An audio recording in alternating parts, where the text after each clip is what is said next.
I'm going to let you in on a little secret. I wasn't always good at filmmaking.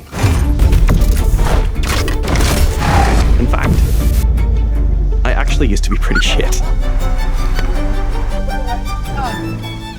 Missed shots here, awful composition, and the worst audio you've ever heard in your life.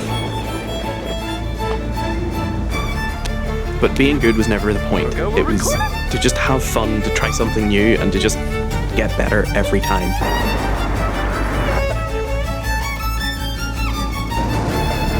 I never really thought about what it was that I was actually doing in that moment. I never really understood that I was learning the art of making bad films. I've been playing around with cameras from when I was about 10 years old. And back then, I knew that I was going to become a stop-motion animator. 10-year-old me had ambitions of creating animations that would rival the likes of Wallace and Gromit. And I remember taking mum and dad's old camcorder and going up into the attic where we had a little workbench laid out for me.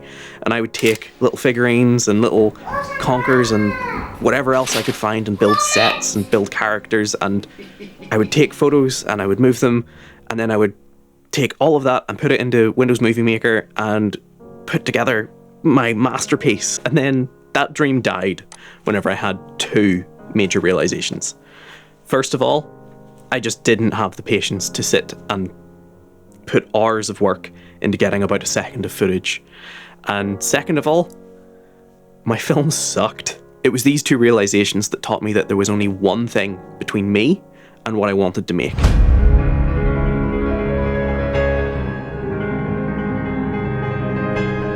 Obviously, as a 10-year-old, it is so disappointing whenever you realize that there is this massive gap between what you want to make and what you can actually create with the skills that you have. At the time, I remember feeling like a complete and utter failure, and I just couldn't wrap my head around how other people were able to create such incredible pieces of art, and I was left with something that just didn't even scratch the surface of what I was trying to create. The gap between me and what I wanted to create felt so unbelievably big and so overwhelmingly large that I just couldn't even figure out where I had to begin to start taking the steps towards what I wanted to actually make. I could tell what good work looked like, and I could see that mine was anything but that. And that's such a tough realization to have as a 10-year-old. Looking back at it now, over 20 years later, that moment of realization and frustration and the feeling of being overwhelmed by that gap and how big that gap was is probably one of the most important moments that happened in my life as a creative. In that moment, I could have gone one of two ways. I could have just given up and quit, or I could keep going. And thankfully for me, I was able to take all of that frustration and turn it into a motivation to just keep creating more stuff. For me, it became about closing that gap by any means necessary, and the only way that I could do that was to just keep on creating more bad films.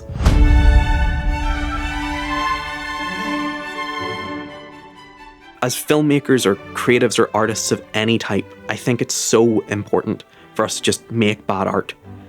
We fell in love with what we do because of the process. We didn't fall in love with the outcome. Or maybe you did, I don't know. So many of us try to hide from work that we don't like, or we try to avoid doing work that we feel isn't up to par. I know I'm not alone in straight up just deleting projects because I feel it's not good enough. But whenever you start making bad films on purpose, you start to let go of these feelings of pressure because you are not hitting some arbitrary line of something being good enough. And you just start creating for the sake of creating something. So much of the negativity and self-doubt that we have surrounding our work stems from worrying about what other people are going to say about what it is that you're creating, or how many likes something's going to get on social media. But honestly, just fuck all of that. Just make something that you are actually passionate about making and just put it out into the world. Don't care about the outcome. So many of us do ourselves a disservice whenever we start thinking this way, and we allow that little voice of negativity and doubt in the back of our mind to just straight up kill projects. Regardless of whatever film it is that you're making or whatever piece of art it is that you're making, whenever you start to emphasize falling in love with the process rather than the outcome attached to whatever it is that you're creating, you just open yourself up to just having so much more fun with whatever it is that you're doing. And that's often whenever we do our best work. When you stop caring about what other people think and you start putting in the effort and making your bad films and bringing them to completion, you're learning more about what you as a filmmaker and an artist like. You're honing your creative instincts, and also you're getting more full, proper repetitions in and developing your technical skills. The more practice and repetition you put in, the better a filmmaker you're going to become. The fastest way to learn any new skill in the beginning is to do something at volume and at scale. I promise you will learn so much more in a year if you make 100 bad films as opposed to just one.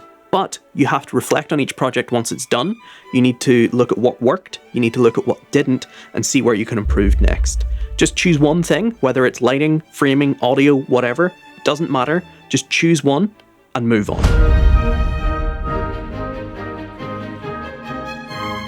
Embracing my bad films and embracing my bad art has helped me just stop chasing this idea of perfectionism. Instead, it's opened up the door to a whole lot of experimentation and just enjoying the process of making something for the sake of making it. I still struggle with trying to make things the best they can possibly be, but having this mindset of done is better than perfect and just getting work out into the world and just sharing it regardless of the outcome, it's honestly been incredibly freeing. Embracing my bad films and embracing my bad art and just letting go and moving on and putting my work out into the world regardless of what anyone thinks has been so fun. It's allowed me to just stop chasing this idea of perfectionism.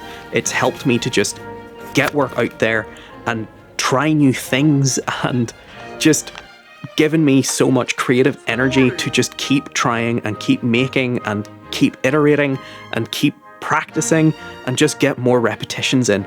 All of that just helps build me into a better filmmaker. You know, whenever you create a piece of work and you put it out into the world, whether it's social media or YouTube or film festivals, you can't control how people are going to interpret your work anymore. They're going to look at it through their own experiences and their own tastes. And some people are going to love it, some people are going to hate it, but realistically, most people aren't going to care at all. Regardless of what people think, you just have to let go and move on. And whilst people are still trying to figure out what your piece of work means to them, you need to be making the next thing already. If you look at any artist, whether they are a painter, a musician, a dancer, a filmmaker, you're going to see a trail of failed experiments, of pieces of art that just didn't quite work. But it's proof that they showed up and that they tried to make something. And realistically, that's just how better work gets made. Not every project that you do has to justify why you wanted to become a filmmaker, and not every shot has to be your best. Sometimes it's enough to just want to pick up a camera and try. This may be a bit of a harsh truth, but you and only you are responsible for your work. Nobody's going to come and make the film for you. Nobody is going to put you in prison for trying, and nobody's going to come and give you permission. The only way forward is through action. So get out there, make the bad films, make the messy art, and make the things that don't work. It's going to be okay in the end. I promise.